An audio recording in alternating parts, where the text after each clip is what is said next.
Hi, this is Lisa and welcome to my channel. Today we are going to make a 5-point breast collar for eventing or show jumping.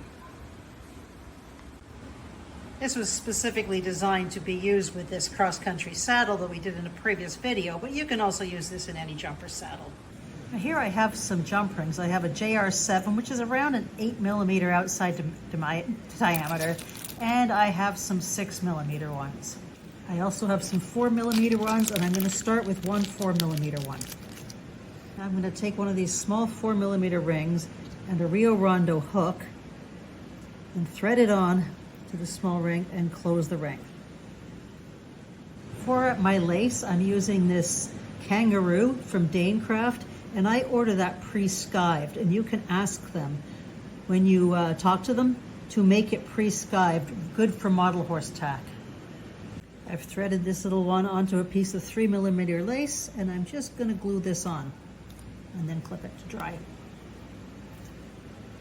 I've then cut that to about 1 3/8 inches and have an appropriate buckle for that size leather. These Army Painter nippers are very good for getting little edges off these buckles and everything etched from Rio Rondo. They're well worth the money, just to clean them up. Now what you're going to do is thread that buckle onto the end of this lace. Remember, you have to have this thin enough so that another piece can go through. Using this pre-skived, I don't have to do anything, but if it's just not pre-skived, you're going to have to sand it or skive it. So I'm just going to glue this and let that dry. Now I'm going to take the largest ring, the JR7, and I'm going to take the same type of leather and glue a piece onto the end there. It's not cut yet. Now holding this up to the horse, this is going to be at the center front of the chest, and I want it about this long. And I'm going to cut that there. Before threading those through, you can add your stitch marks along the side of that leather with a pounce wheel, and you can thread those two pieces together. This makes your front chest piece. Now looking at the model, I want the rings to sit right around here. So on this piece, I'm going to take another piece of leather the same size and glue that on. Then with this held in the middle, I want to measure this so it goes to that distance, plus enough for glue, and cut that off. And then I'm going to put another one on the other side and do the same on the other side. Taking the medium size ring, which is about 6mm, I'm going to thread that onto the end and glue that in to the appropriate size so it sits where we just discussed on both sides. Add stitch marks on here if you want, and you can add the stitch marks before as well. If you want to put a running martingale option, I've cut a piece of the thicker leather lace, which is 5mm here, and I've cut it about 4 inches, and then I'm going to measure about 1.25 inches up. And at that point, I'm going to cut this leather in half lengthwise, so I have 2 pieces. Now, if you're not comfortable with that, just use 2 separate pieces. Just carefully cutting along that line.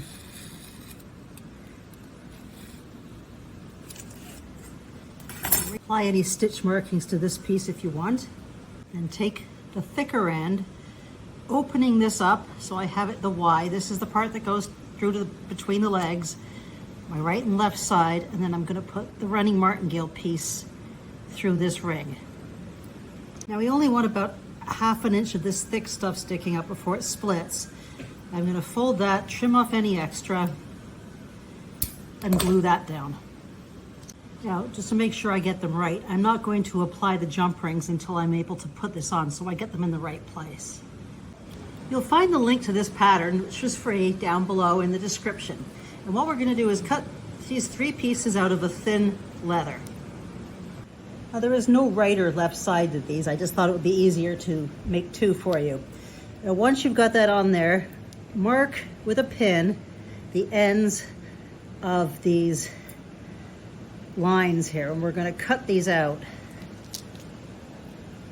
so that you can see that in there. And then taking the pins and pushing them right the way through to get that started. Then carefully cut slits between those dots. We're going to have 4 slits. And I'm going to use a pin to make sure the slits are good. Now you want to take a piece of your elastic and put it down through this top piece and then back up through here. So I'm going to poke it down through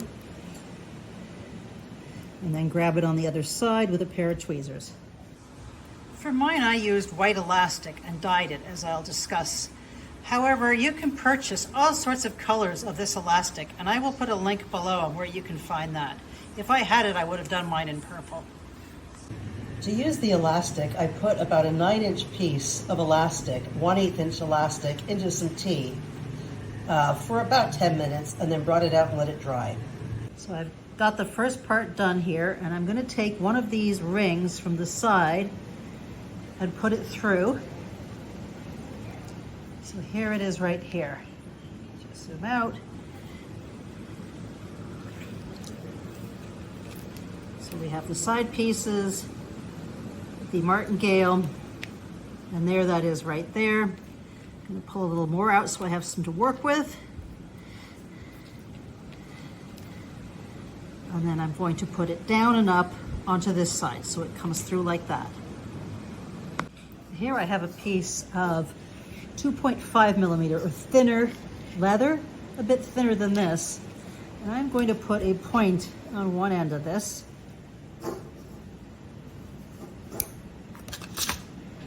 Here I have a 5 millimeter ring. And I'm going to put that through and glue that down. And then this piece is going to go on top, on the edge, and also glue down for a nice finished look. Now the part on the front is only small, but the back I took longer than this actual piece to help maintain it glued down. And then I'm going to apply a clip or two to let that dry fully. Now let's figure out how big we want to make these. So I'm going to take the center ring and put it on the center of my model's chest. And if I bring this around, this one is going to have a piece that goes over the neck and another one that goes to this ring. This one is going to have a piece that runs to the girth. So make these around the right length you want them, and we're going to attach a second ring like we did to the first one. So here it is here with the both sides. With this last piece, I am going to take this and put a point on this end so that when I glue it under here at the center, it disappears behind this piece of leather.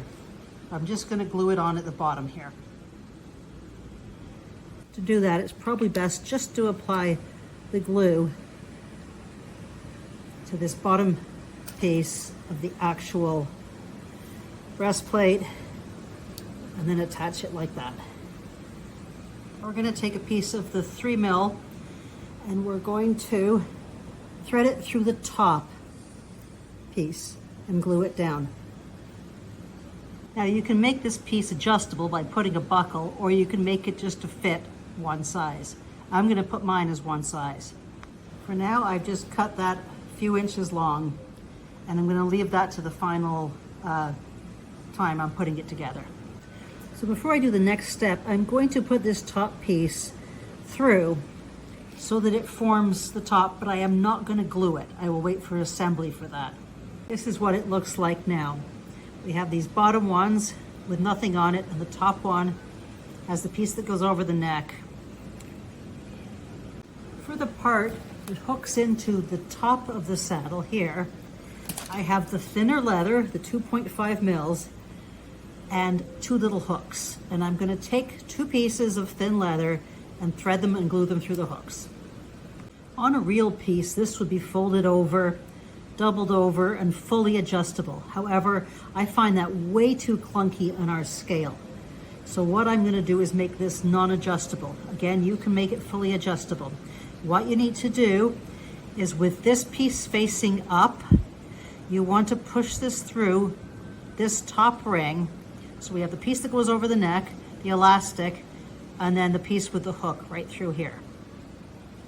There are those two pieces that get through, and they are not glued down because I don't know the exact size yet. So this isn't glued and neither is this, but they're ready to put on. For the lower piece, I'm working with the saddle itself. I want to make a loop. And again, this should be fully adjustable. Normally, I am not making it fully adjustable because it would be bulky. So I'm going to create a piece like this and make a loop so that it will go through there and glue that closed. Made a second identical piece for the other side. So I have the piece here, the piece that's attached to my saddle on the other side, and the breastplate. Take one of these small pieces and put it through the other loop, not gluing it. The piece that's attached to the saddle, I'm running through this other side. Again, not gluing it. Now the other option is if you have things like we have in here, the rings, you can do hooks like you did on the top piece.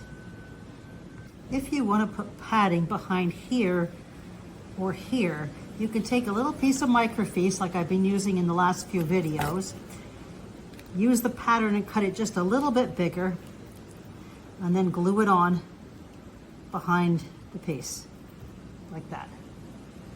You can see I'm just using the original pattern and leaving a little space around it. So I've put this on my model now. Nothing is glued on yet, but I've tightened it. I'm using the hooks on mine. I've attached it underneath the girth, adjusted this piece, centered this, made sure this sits where I want it, and this piece is now fitting across the neck. Let's turn them around. You can see it's different on both sides because of the position of the model.